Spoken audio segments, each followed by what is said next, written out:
हनुमानांचा photo किंवा अशी मूर्ती तुम्ही अनेक ठिकाणी पाहिलीच असेल, पण या स्वरूपामागची कथा तुम्हाला माहिती आहे का? रामायणाच्या युद्धात जेव्हा रावण पराभवाच्या उंबरठ्यावर आला तेव्हा त्याने मदतीसाठी आपल्या भावाला अहिरावणाला बोलवलं. तो पाताळ लोकाचा अधिपती, मायावी आणि अत्यंत बलवान होता. त्याने आपल्या मायावी शक्तींच्या जोरावर संपूर्ण वानर सेना आणि राम लक्ष्मण यांना बेशुद्ध केलं आणि त्यांचे अपहरण करून पाताळ लोकात घेऊन गेला. जेव्हा हनुमानाला याची माहिती मिळाली तेव्हा ते तात्काळ पाताळ लोकात पोहोचले. तिथे त्यांचा आणि अहिरावणाचा भयंकर युद्ध झाला, पण अहिरावण मायावी असल्यामुळे तो हनुमानाचे हल्ले चुकवत राहिला. तेव्हा हनुमानाला कळलं की अहिरावणाने 5 दिशांना 5 दिवे लावले आहेत. जोपर्यंत हे 5ही दिवे एकाच वेळी विझवले जात नाहीत तोपर्यंत अहिरावणाला मारणं अशक्य आहे. मग हनुमानाने आपला पंचमुखी अवतार धारण केला. पहिले मुख स्वतः हनुमानाचे, धैर्य आणि पराक्रमासाठी. दुसरे मुख नरसिंह, भय आणि राक्षसांचा नाश करणारे. तिसरे मुख गरुड, मायाजाळ व काळ्या शक्तीचा नाश करणारे.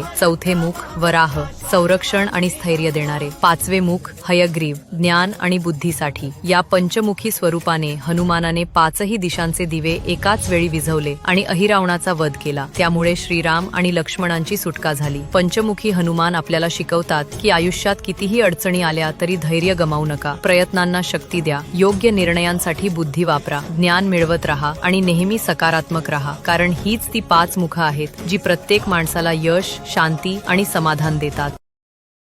Download ShareChat.